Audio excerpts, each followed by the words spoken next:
এখানে আমাদের তপন বাবু বলছে যে হ্যাঁ। খালের মাটি বিক্রি করছে, তার নাম নাকি ঘাটাল মাস্টার প্ল্যান।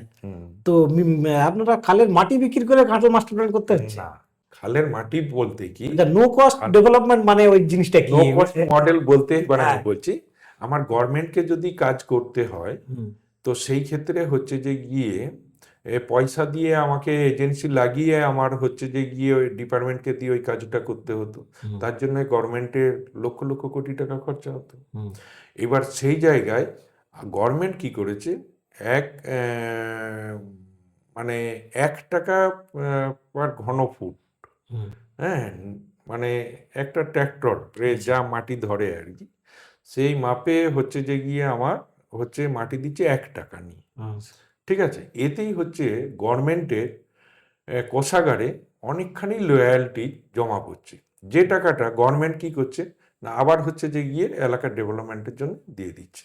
হুম। হ্যাঁ, তো এইটা তো একদিক দিয়ে ভালো জিনিস, তো এইটাতে তো খারাপ কিছু এটাতে নেই। কিন্তু অনেকে প্রশ্ন তুলছে, হুম। সিপিএমও কিন্তু মানে না, ধরুন এর আন্দোলন এর করছে। এইবার বলছি যে এর পুরো মাটি তো বিক্রি হবে না, আচ্ছা।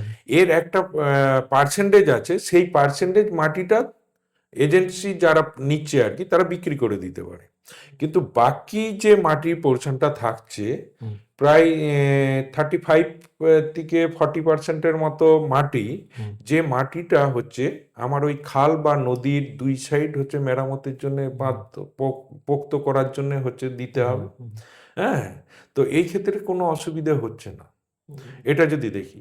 আর বিরোধীরা সবসময় বিরোধিতা করবে, হুম, এরা উন্নয়ন যত হচ্ছে দেখবেন যে সমস্ত নেতৃত্বরা বিরোধিতা করছেন ওনাদের পরিবারেও এই রাজ্য সরকারের বিভিন্ন প্রকল্পের পরিষেবাগুলো ওনারাও পাচ্ছেন। হুম, ঠিক আছে, কিন্তু যেহেতু বিরোধী দলে আছেন, হ্যাঁ, বিরোধিতা করতে হবে, না হলে মিডিয়ার ফুটেজে থাকা যাবে না, নিজের দিকে তুলে ধরা যাবে না।